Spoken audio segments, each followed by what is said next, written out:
ध्यान दीजिएगा, अगर प्रेम हृदय में प्रकाशित करना है तो हमें प्रेम पात्र बनना होगा। प्रेम पात्र बनने के लिए यहां प्रार्थना कर रहे हैं कि इतने लोगों का संग नहीं करना होगा। जिसका विद्या का घमंड है, धन ऐश्वर्य का घमंड है, जो बात अभिमान पूर्वक करता है, अपने को बड़ा बुद्धिमान और शक्तिशाली समझता है और अपनी शक्ति और बुद्धि का प्रयोग दूसरों के दुख वर्धन में, दुख देने में करता है,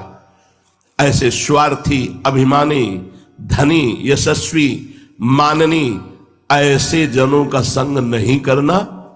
जिसे प्रेम प्राप्त करना है। ध्यान दीजिए, जिसको विद्या का अभिमान है, ईश्वर का घमंड है, बातों में अभिमान झलकता है, बुद्धि और शक्तिमान होकर के वो दूसरों को दुख देता है, धर्म, कर्म, स्वार्थ सब अभिमान के वशीभूत होकर करता है, वो अपने को पूजनीय और माननीय समझता है, ऐसे का संग कभी नहीं करना चाहिए उसे, जिसे भगवत प्रेम प्राप्त करना है, पहला। दूसरा, जो भगवान की सगुण मूर्ति श्री विग्रह की निंदा, भगवान के संतों की निंदा, भगवान के वाक्य शास्त्रों की निंदा करता है, वो देहाभिमानी, अनात्मदर्शी, ऐसे पुरुष का कभी भी संग नहीं करना चाहिए। अनात्मदर्शी, संसार को सत्य मानने वाला, जो भगवान की सगुण मूर्ति श्री विग्रह की निंदा करता है, संतों की निंदा करता है, भगवद वाक्य शास्त्रों की निंदा करता है, वो देहात्माभिमानी, देह भाव वाला, वो अनात्मदर्शी, संसार को सत्य मानने वाला, ऐसे दुष्ट का संग नहीं करना चाहिए। तीसरा, जो सद्गुरु के प्रति दोष दर्शन करता है, सद्गुणों में अवगुण देखता है, उनकी निंदा करता है, वो विद्वान क्यों न हो,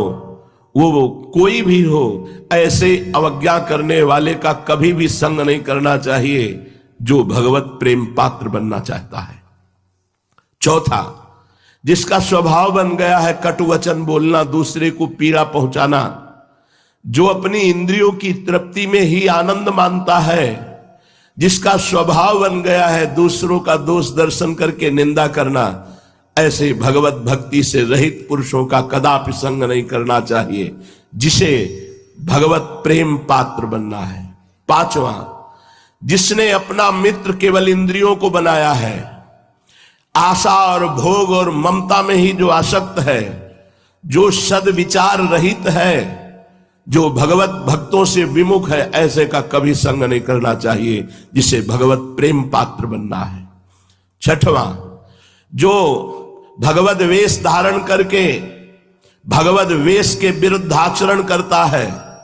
जो आचार्य परंपरा से भगवत वेश धारण नहीं के मनमानी वेश धारण करता है, दो धर्माचरण का ढोंग दिखाता है,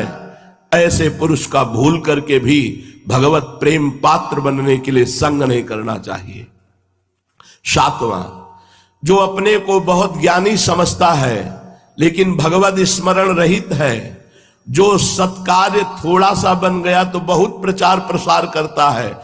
जो विनय और शिष्टाचार को छोड़ करके केवल अपने सम्मान की बढ़ाने की वृत्ति रखता है, ऐसे साधकों का भी संग नहीं करना चाहिए, जो अपने में प्रेम पात्रता धारण करना चाहता है। आठवां, जो धूर्त, शास्त्र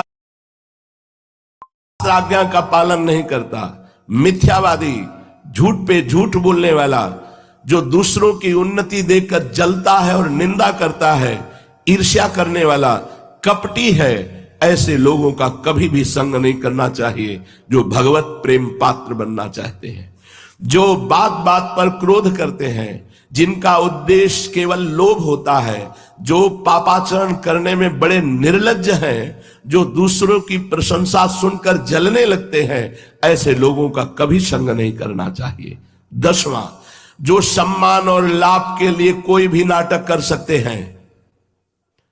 सम्मान और लाभ के लिए कोई भी नाटक कर सकते हैं, जिनकी बुद्धि केवल विवाद के द्वारा सामने वाले को परास्त करके अपनी बात मनवाना है, जो अधिक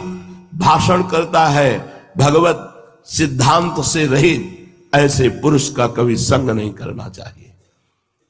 अगर हम ऐसों का संग त्याग करके अब कहते हैं ऐसे चलना चाहिए,